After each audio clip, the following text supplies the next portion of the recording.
Many of you have probably watched the movie adapted from John Green's best-selling book, The Fault in Our Stars. The main actress in the movie is Shailene Woodley. Shailene Woodley was recently arrested. She was arrested protesting the Dakota Access Pipeline. The Dakota Access Pipeline affects land and people, and there are ways we can help.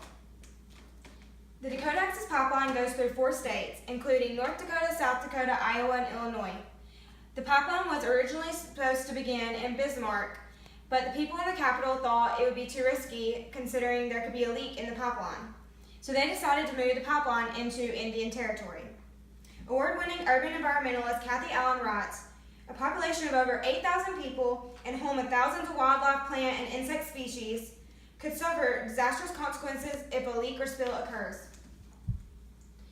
The Dakota Access Pipeline is here in purple, and it goes through the Standing Rock Reservation. It also goes through their main source of water.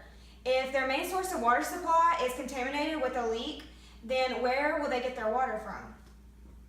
New York Beacon writes, "The pipeline would also cross 209 rivers, creeks, tributaries, including the Missouri River, upstream of the reservation. It would not only affect the 8,000 tribal members in the reservation, but millions of people downstream the river." We should protect the Native Americans. North of the Sioux Reservation, they recently founded a sacred burial site of their Sioux ancestors. The DAPL will go through this sacred burial site. In 1851, the United States created a treaty with the Native Americans called the Treaty of Fort Laramie. In the Treaty of Fort Laramie, the federal government gave the Native Americans land around North Dakota and other states, specifically for them. The federal government was supposed to have no impact in their land. It was theirs.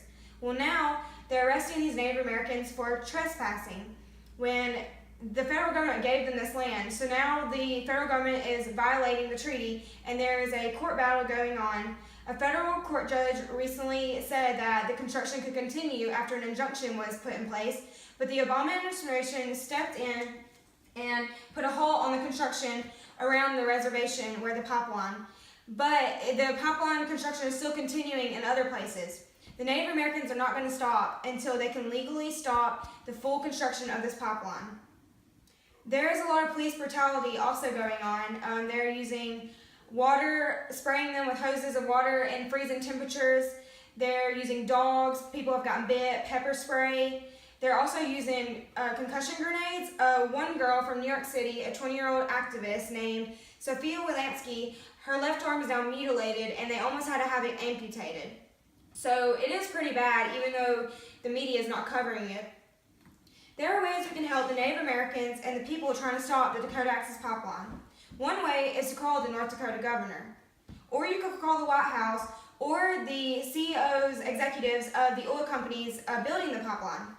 Another way is to sign a petition going to the White House. A third way is to donate to the cause, to the people that are living at the sacred campground where they're protesting. You could donate items that are listed on the website.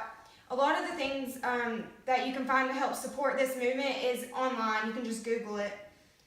We need to save the land and future generations by actively supporting the stop of the Dakota Access Pipeline.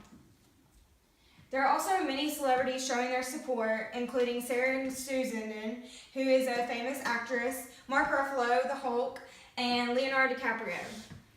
These people stand with Standing Rock, and so do I. How about you?